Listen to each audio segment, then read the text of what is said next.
Hello મિત્રો, good morning. Welcome to my YouTube channel. હું છું રાહુલ સાગર. આપ સૌનું સ્વાગત કરું છું મારી યુટ્યુબ ચેનલમાં. તો આજના આપણા લેક્ચરમાં આપણે બેઝિક મેથેમેટિક્સની અંદર 33000001માં યુનિટ નંબર 5 એટલે કે મેન્સ્યુરેશનની અંદર આગળ વધવાના છીએ, કે જેની અંદર આજે આપણે એક્ઝામ્પલ જોવાના છીએ. તો કે એક્ઝામ્પલ છે ને, તો કે એરિયા ઓફ સર્કલને રિલેટેડ, વર્તુળના ક્ષેત્રફળને રિલેટેડ એક્ઝામ્પલ આપણે જોવાના છીએ, કે જે ઓલરેડી આપણે પ્રીવિયસ લેક્ચરમાં પણ જોઈ ચૂકેલા છીએ. પણ એ જે વસ્તુ હતી બધી બેઝિક ટાઈપની હતી, મતલબ કે તમને કોઈ રેડિયસ દીધી હોય તો તેના પરથી ક્ષેત્રફળ ફાઇન્ડ કરવાનું હતું. તમને ડાયામીટર વ્યાસ દીધું હોય તો એના પરથી ક્ષેત્રફળ હતું. એનો રિવર્સ પ્રોસેસ, મતલબ કે ક્ષેત્રફળ દીધું હોય તમને, તો એના પરથી તમારે ત્રિજ્યા શોધવાની હતી, એનો વ્યાસ શોધવાનો હતો, તેનું પરિઘ સરકમફરન્સ શોધવાની વાત હતી. આજે આપણે થોડાક એક્ઝામ્પલ જોવાના છીએ કે જે કોસેન્ટ્રિક કોસેન્ટ્રિક સર્કલ્સને રિલેટેડ છે, બરોબર છે. ત્યારબાદ અમુક એક્ઝામ્પલ આપણે જે છે સેક્ટરને રિલેટેડ છે, સેક્ટર ઓફ સર્કલ, એના ક્ષેત્રફળને રિલેટેડ વાત કરવાના છીએ, બરોબર. તો સૌપ્રથમ આપણે એક સાદા એક્ઝામ્પલથી સ્ટાર્ટ કરશું, કે જે પ્રીવિયસ લેક્ચરના ટાઈપનો જ છે, કે example number 1. Example number 1 example number 1 શું કહે છે? What is the radius what is the radius of a circle if its area is if its area is 120 centimeter square, 120 centimeter square. Also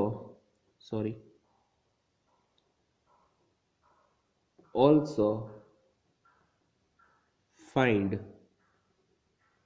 its circumference.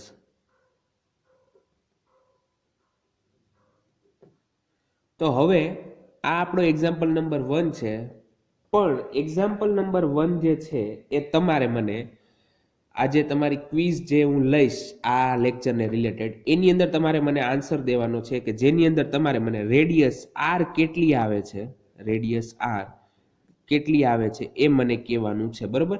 હવે રેડિયસની પાછળ તમારે એકમ લખવાની જરૂર નથી. મતલબ કે સપોઝ કે તમને રેડિયસ જે છે એકમ એ 14 સેન્ટીમીટર આવતી હોય, 14 સેન્ટીમીટર આવતી હોય, તો તમારે એ ધ્યાન રાખવાનું છે કે રેડિયસનો એકમ સેન્ટીમીટર છે કે મીટર છે કે કિમી છે, ઓકે, કોઈ પણ હોઈ શકે.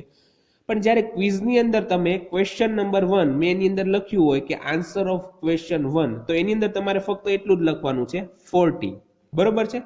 14 લખશો તો હું તમારે એનો આન્સર સાચો શું છે એ કહી શકીશ, તમને પણ ખ્યાલ આવશે. અને જો તમે જુદું જુદું કરશો, હવે એમાં એવું થાય છે કે જ્યારે 14 આવે છે, બરોબર, જવાબ, અને પાછળ સેન્ટીમીટર હોય, તો આમાં કેટલી બધી પોસિબિલિટી રહેશે કે અમુક કોઈ સ્પેસ નહીં મૂકે, અમુક સ્પેસ મૂકશે, બરોબર છે. અમુક જે સી અને એમ બંને સ્મોલમાં કરવાના છે આપણે, પણ અમુક કેપિટલમાં કરશે. અમુક પહેલો લેટર જે છે સી એને કેપિટલ કરશે, સેકન્ડ લેટરને સ્મોલમાં કરશે. તો આવા જુદા જુદા આપણે શું કહેવાય કે પ્રશ્ન આવે છે, પ્રોબ્લેમ થાય છે, કે જેનાથી તમને સાચો જવાબ ખબર ના પડી શકે. તો તમારે ફક્ત એવું જ કરવાનું છે કે તમારે 14 એવો આન્સર લખી નાખવાનો છે, બરોબર. એટલે હું તમને રિસ્પોન્સ જ્યારે તમને સ્કોર રિલીઝ કરીશ તો તમને ખબર પડશે કે તમારો આન્સર સાચો છે કે નહીં. હા, એટલું ધ્યાન રાખવાનું છે કે તમારે કોઈ પણ જગ્યાએ જ્યારે રેડિયસની વાત કરતા હોય તો એની પાછળ એકમ લખવો જરૂરી છે. ક્ષેત્રફળની વાત કરતા હોય તો એકમ જે છે એનો સ્ક્વેર કરવાની જરૂર છે, બરોબર. તેવી રીતના પરિઘની વાત હોય તો પણ તમારે એકમ લખવો જરૂરી છે, બરોબર છે. તો અહીંયા સુધીની વાત ક્લિયર થઈ ગઈ છે. હવે આપણે એક્ઝામ્પલ નંબર 2 ની તરફ આગળ વધવાના છીએ. Example number 2. હવે એક્ઝામ્પલ નંબર 2 શું કે છે કે the area of the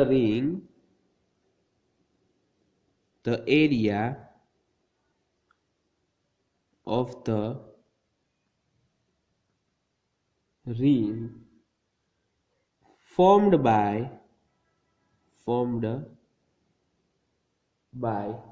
two concentric two concentric circle is 346.5 centimeter square. Okay, શું કીધું છે? The area of the ring formed by the two concentric circle is 346.5 centimeter square. મતલબ કે એક વર્તુળ, બે વર્તુળ છે બરોબર, કોસેન્ટ્રિક મતલબ કે એક જેનું કેન્દ્ર જેનું એક હોય, એક જ કેન્દ્ર પરથી બનેલા હોય એવા બે વર્તુળ દ્વારા એક ક્ષેત્ર, એક સર્કલ બનાવવામાં આવે છે જેનાથી રિંગ બને છે અને એ રિંગનું ક્ષેત્રફળ 346.5 સેન્ટીમીટર સ્ક્વેર દીધું છે. હવે હું આગળ વધું તો શું કહે છે? if the radius, if the circumference of the circumference of the inner circle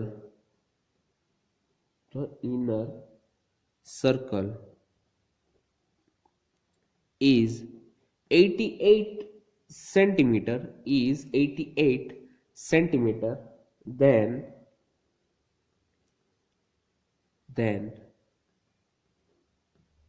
find out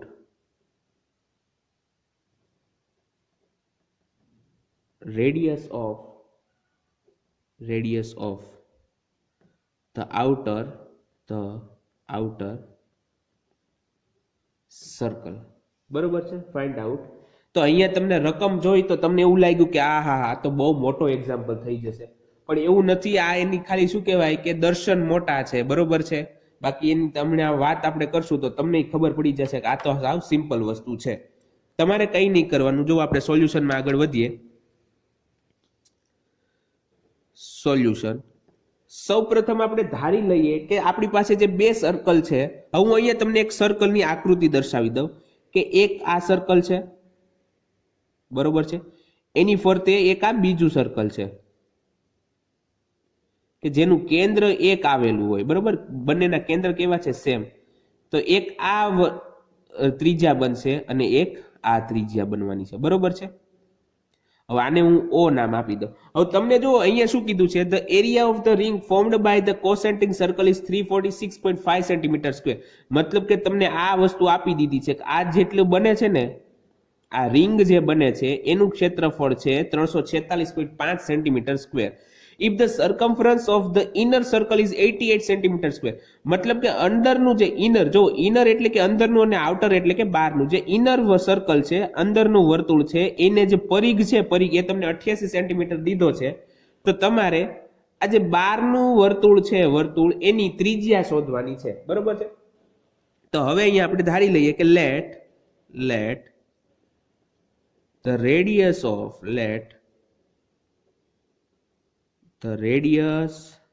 of an outer circle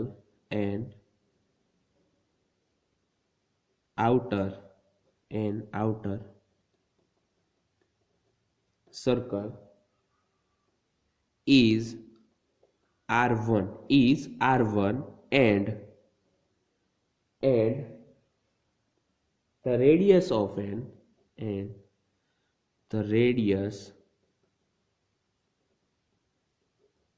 an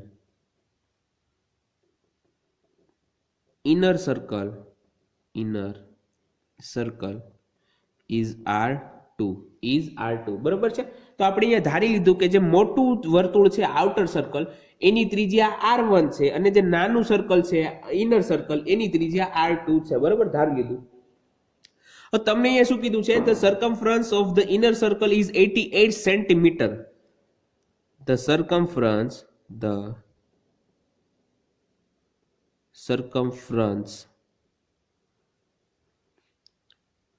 of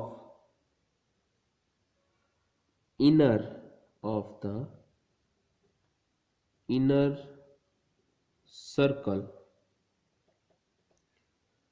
is 88 centimeter દીધું છે, બરોબર.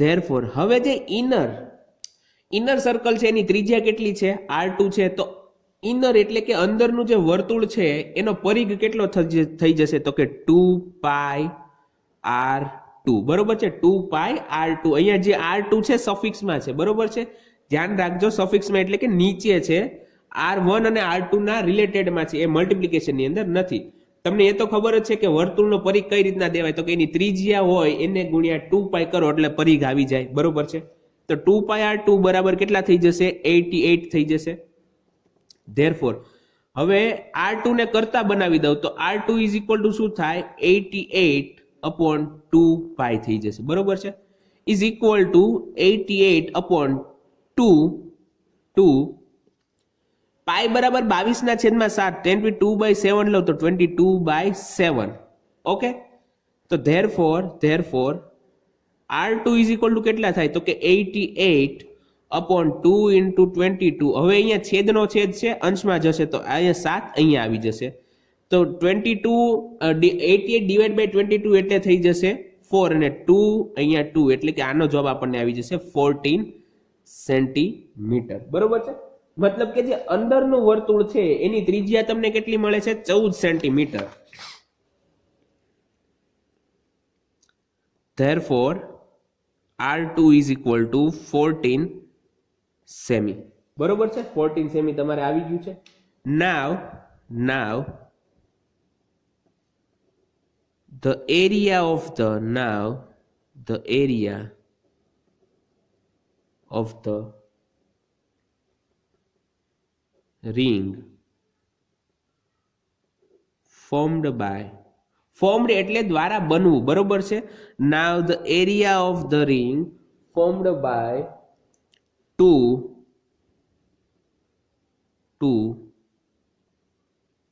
concentric circles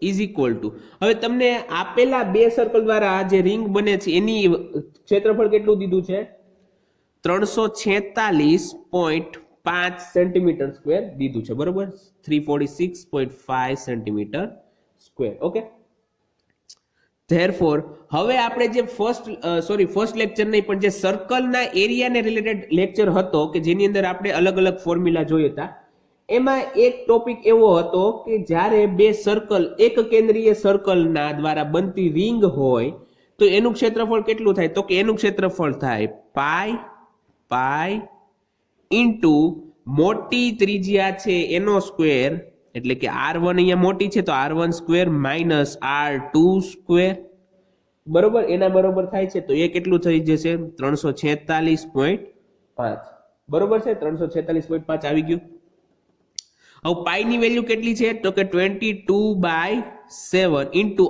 r1 square as it is રહેશે r1 square minus r2 square તો કે r2 કેટલા મળે છે 14 મળે છે તો 14 નો સ્ક્વેર થઈ જશે ઇઝ ઇક્વલ ટુ 346.5 ઓકે અહીંયા સુધીની વાત તમને ક્લિયર થઈ ગઈ છે therefore r1 square minus 14 square 14 નો સ્ક્વેર થઈ જશે 196 ઓકે 14 નો સ્ક્વેર થાય 196 ઇઝ ઇક્વલ ટુ 346.5 એટલું આવી જશે અને એને ગુણાકારની અંદર આવી જશે 7 કેમ કે 22/7 છે એ સામેની બાજુ જાય તો 7/22 થઈ જાય તો આને ભાગ્યા 22 therefore r1 સ્ક્વેર તો r1 સ્ક્વેર ને કરતા બનાવો તો r1 square is equal two 346.5 into 7 divided by 22 plus 196 okay આટલું આવે છે હવે તમે જ્યારે આનું સાદુરૂપ દેશો r1 સ્ક્વેર તમે મેળવશો અને આનું આખાનું સાદુરૂપ દેશો તો એનો તમને છેલ્લે જવાબ આવશે r1 is equal to 17.5 કે જેની તમારે કેલ્ક્યુલેટરની અંદર ગણતરી કરવાની છે તમારે શું કરવાનું છે કે 346.5 ને પહેલા 7 વડે ગુણવાના છે એ જે આવે એને 22 વડે ભાંગવાનું છે પછી બંનેનો સરવાળો કરવાનો છે હવે જે સરવાળો આવે છે એનું તમારે વર્ગમૂળ શોધવાનું છે બરોબર હવે તમે વર્ગમૂળ કરશો તો તમારે r1 બરાબર કંઈક પ્લસ ઓર માઇનસ કરીને આવશે સપોઝ કે પ્લસ ઓર માઇનસ 17.5 આવે છે બરોબર પણ હવે R1 શું છે તો કે R1 જે છે ત્રિજ્યા છે, ત્રિજ્યા છે. કોની ત્રિજ્યા છે તો કે એક જે સર્કલ બને છે એની ત્રિજ્યા છે. હવે ત્રિજ્યા એટલે કે અંતર થયું, અને અંતર ક્યારેય નેગેટિવ એટલે કે ઋણ ન હોઈ શકે. તો ધેરફોર તમારે R1 બરાબર હંમેશા લઈ લેવાનું પોઝિટિવ વસ્તુ, બરોબર છે. આ વસ્તુ યાદ રાખજો કે જ્યારે તમને કોઈ પણ અંતરને રિલેટેડ વાત કરતા હોય તો અંતર કોઈ દિવસ નેગેટિવ ઋણ ન હોય તો હંમેશા તમારે લઈ લેવાનું પોઝિટિવ, બરોબર. તો અહીંયા R1 બરાબર આપણને 17.5 મળી જાય છે. પણ એ શું મળે છે તો કે તમને જે ક્ષેત્રફળ દીધું છે શેમાં દીધું છે? સેન્ટીમીટર સ્ક્વેરમાં. તો તમને રેડિયસ શેમાં થઈ જશે? સેન્ટીમીટરમાં, બરોબર છે. આ વસ્તુ ખ્યાલ આવી ગઈ તમને કે કઈ રીતના આપણે કરવાનું છે? આટલી વસ્તુની વાત તમને ખ્યાલ આવી ગઈ છે, બરોબર છે. કે રિંગ દ્વારા તમને ક્ષેત્રફળ દીધું હોય કે રિંગ, બરોબર, તો કઈ રીતના આપણે મેળવવાનું છે. તો હવે આપણે આગળ વધવાના છીએ એક્ઝામ્પલ નંબર 3 તરફ. જો અમુક વાર ગણતરી હોય છે જેની અંદર કેલ્ક્યુલેટરની મદદ જોતી હોય છે, તો એવી જે કેલ્ક્યુલેટર વાળી જે ગણતરી છે એ હું નથી કરતો, પણ તમારે તમારા માટે કરી લેવાની છે, બરોબર છે. કેમ કે આ વસ્તુ મેં અહીંયા કરી હોય તો હું સીધો અહીંયા આન્સર લખી નાખીશ. તો તમારે કેમ આવ્યું એ એકવાર વેરીફાઈ કરી લેવાનું છે. કેલ્ક્યુલેટરની અંદર આટલી વસ્તુ તમે કરો, એનું સિમ્પ્લિફિકેશન આપો, એની વર્ગમૂળ ફાઇન્ડ કરો, બરોબર છે. તો તમારે એ જે આન્સર છે એ આપણો આવી જશે. ત્યારબાદ હવે આપણે એક વાત કરવાના છીએ એક્ઝામ્પલ નંબર 3 ની. Example number 3. એક્ઝામ્પલ નંબર 3 શું કહે છે? The radius of the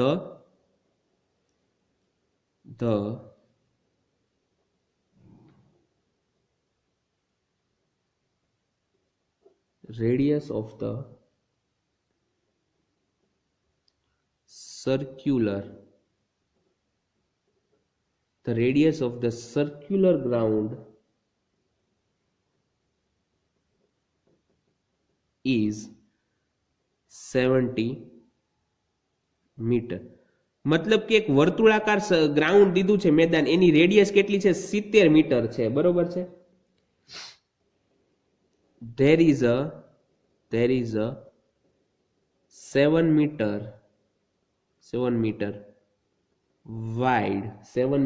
wide road in the inner side of the ground. શું કીધું છે કે સર્કલની જે વર્તુળાકાર મેદાન છે એની અંદરની બાજુથી એક 7 મીટર પહોળો, વાઇડ એટલે કે પહોળો, 7 મીટર પહોળો રસ્તો બને છે. as shown in the figure,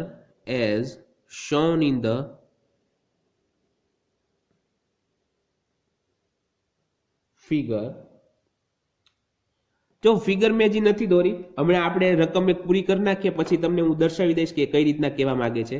as shown in the figure, the shaded region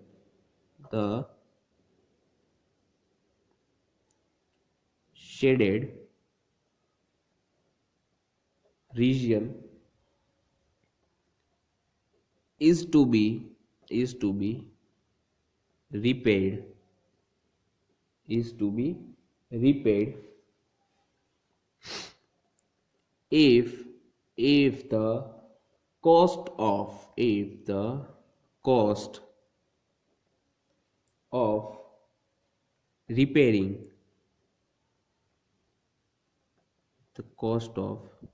repairing is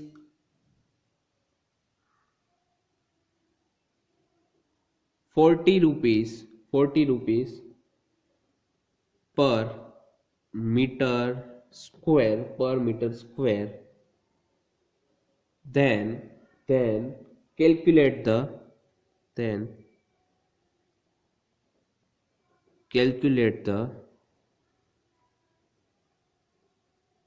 total cost. Okay, calculate the total cost. હવે જો આની અંદર પણ રકમ જેટલી મોટી છે એટલો તો આખો આપણો દાખલો નથી થવાનો, બરોબર. આ તમને 3 માર્કની અંદર પૂછાઈ શકે છે કે 4 માર્કની અંદર પૂછાઈ શકે છે. તો એના માટેની હવે આપણે વાત કરી લઈએ. તો તમને શું કીધું છે કે the radius of the circular ground is 70 metre. Okay, તો અહીંયા સોલ્યુશન હું લખું. સોલ્યુશન, હવે અહીંયા હું એક સર્કલ દોરું છું.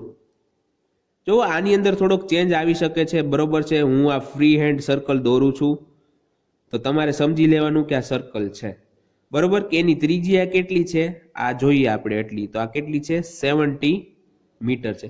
શું કીધું છે કે there is a 7 metre wide road in the inner side of the ground. હવે અહીંયા એક બીજું સર્કલ બને છે આવી રીતના.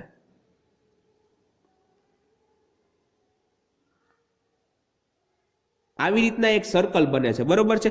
જો આ એક આખું ગ્રાઉન્ડ છે. હવે ગ્રાઉન્ડ ની અંદર સપોઝ કે દોડવા માટેનો એક રસ્તો છે, રનિંગ કરવા માટેનો રસ્તો છે કે જેની ઉપર માણસો રનિંગ કરે છે. એમ આની લંબાઈ કેટલી, પહોળાઈ કેટલી છે? એટલી. આ છે 7 મીટર થઈ. 7 મીટર થઈ, બરોબર છે. હવે મને આકૃતિમાં દર્શાવ્યા મુજબ કીધું છે, મારી આગળ આકૃતિ જે મારા મુજબ છે એ આવી રીતના છે કે અહીંયા એક શ્રેડેડ એટલે કે દર્શાવેલ, બરોબર છે, અંકિત કરેલો આટલો મારી આગળ એક રસ્તો છે. અહીંયા જો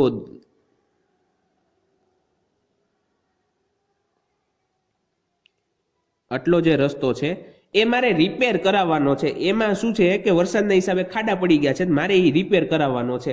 તો મારે આટલો રસ્તો તે ખાલી રિપેર કરાવવાનો છે. હવે એનો ખર્ચો મારે કેટલો થાય ની શોધવાનું છે કે જ્યારે કોઈ રસ્તો રિપેર કરવા આવશે ને તો એ 1 મીટર સ્ક્વેરનો કેટલો, પર મીટર સ્ક્વેરનો ભાવ 40 રૂપિયા લેશે. તો મારે આટલું ક્ષેત્રફળ જે છે એટલાનું કેટલામાં મારે ખર્ચો પડશે એ જોવાનું છે. હું અહીંયા નામ આપી દઉં છું. ઓ દીધું, અહીંયા એ દીધું, અહીંયા સી દીધું, અહીંયા આ જે પહોળાઈ છે એ ડી થઈ ગઈ, અહીંયા એફ થઈ ગયું, બરોબર.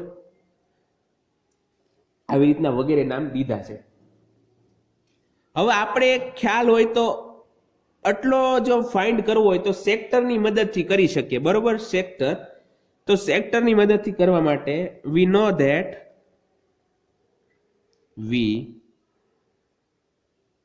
That the area of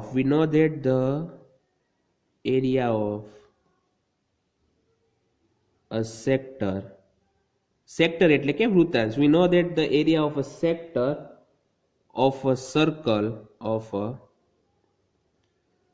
is equal to pi r square theta upon 360 degree, બરોબર છે. હવે અહીંયા રકમની અંદર એક તમારે લખી નાખજો કે ઇન ફિગર માટે FIG, ફિગર એટલે કે આકૃતિમાં જે ખૂણો AOC છે, okay, measurement AOC is equal two 72 degree થાય છે, બરોબર. AOC આ જે ખૂણો બને છે એ કેટલો બને છે? 72 ડિગ્રી બને છે. એટલું તમારે યાદ રાખવાનું છે. કેમ કે થીટા બરાબર તો તમને અહીંયા આપી દીધું છે. કેમ કે જ્યારે વૃત્તાંશ, ઓકે, સેક્ટરની મદદથી ક્ષેત્રફળ ફાઇન્ડ કરવું હોય વૃત્તાંશનું, સેક્ટરનું, તો તમારે થીટાની જરૂર પડે છે, એંગલ, બરોબર, મેઝરમેન્ટ. તો તમને એ કેટલું દઈ દીધું છે? 72 મીટર સ્ક્વેર. હવે આપણે ફાઇન્ડ શું કરવાનું છે કે આટલાનું ક્ષેત્રફળ ફાઇન્ડ કરવાનું છે. પણ અહીંયા થાય છે કેવું કે એ જે છે ને એક રિંગ દ્વારા બને છે. રિંગનું જે ક્ષેત્રફળ હોય, બરોબર છે, એની અંદરથી પાછો કટકો થયેલો છે.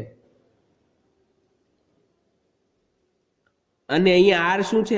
r is equal to radius. Now we have given that measurement of AOC is equal to measurement of DOF.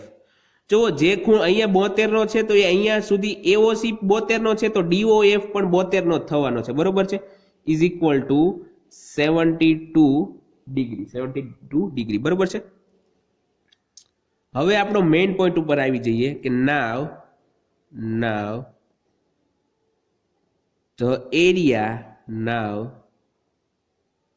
the area of shaded shaded region.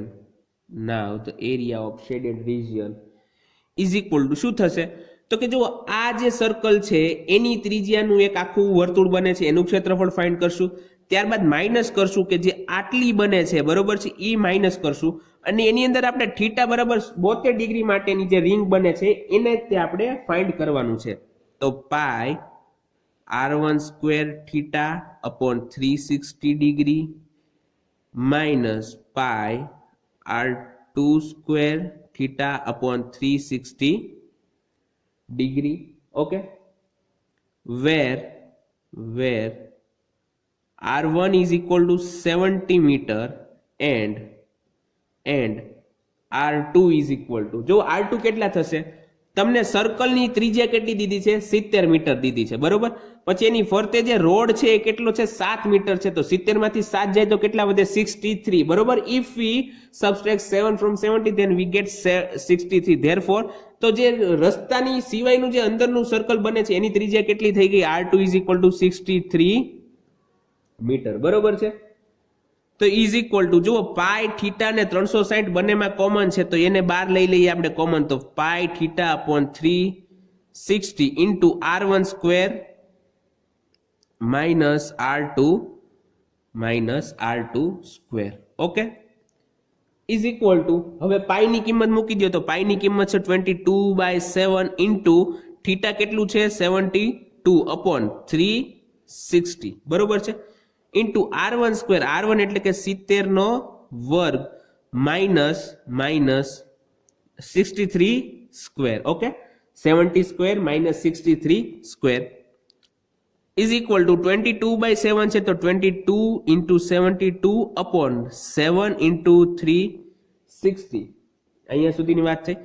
હવે અહીંયા તમે 70 સ્ક્વેર માઇનસ 63 સ્ક્વેર કરશો તો એનો તમને આન્સર આવશે 931 ઇઝ ઇક્વલ ટુ 72 ઇન્ટુ 5 કરો એટલે તમને આવી જશે 360. હવે જ્યારે તમે આખાનું સાદુરૂપ દેશો એટલે કે 22 ઇન્ટુ 931 ડિવાઇડેડ બાય 7 ઇન્ટુ 5 તો એનો આન્સર તમારે આવશે 585.22 મીટર સ્ક્વેર બરોબર. ક્ષેત્રફળ છે એટલે કે મીટર સ્ક્વેર આવી જશે. હવે આપણું આ શું તમને મળે છે 585.2 જે મળ્યું મીટર સ્ક્વેર એ શું મળ્યું તો કે આ જે આપણે અંકિત ભાગ કરેલો છે એનું ક્ષેત્રફળ મળ્યું. પણ આપણે હકીકતમાં શું ફાઇન્ડ કરવાનું છે કે એટલો જે રસ્તો છે અંકિત કરેલો એને બનાવતા ખર્ચ કેટલો થાય બરોબર.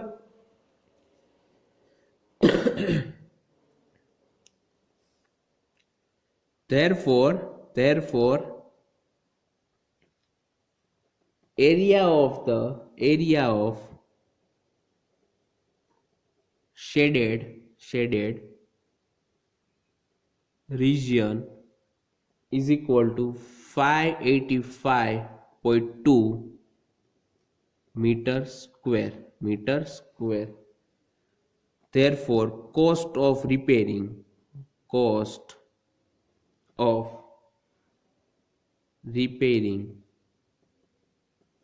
is equal to 585.4 into આ 585.2 મીટર સ્ક્વેર મળે છે. હવે 1 મીટર સ્ક્વેર નો ખર્ચો 40 રૂપિયા હોય બરોબર છે 40, તો 585 ના કેટલા 0.2 ના કેટલા થાય તો કે એને ગુણ્યા 40 કરી નાખો એટલા થાય, અને એ બરાબર આવે છે 23,408 બરોબર 23,408. therefore cost of repairing is equal to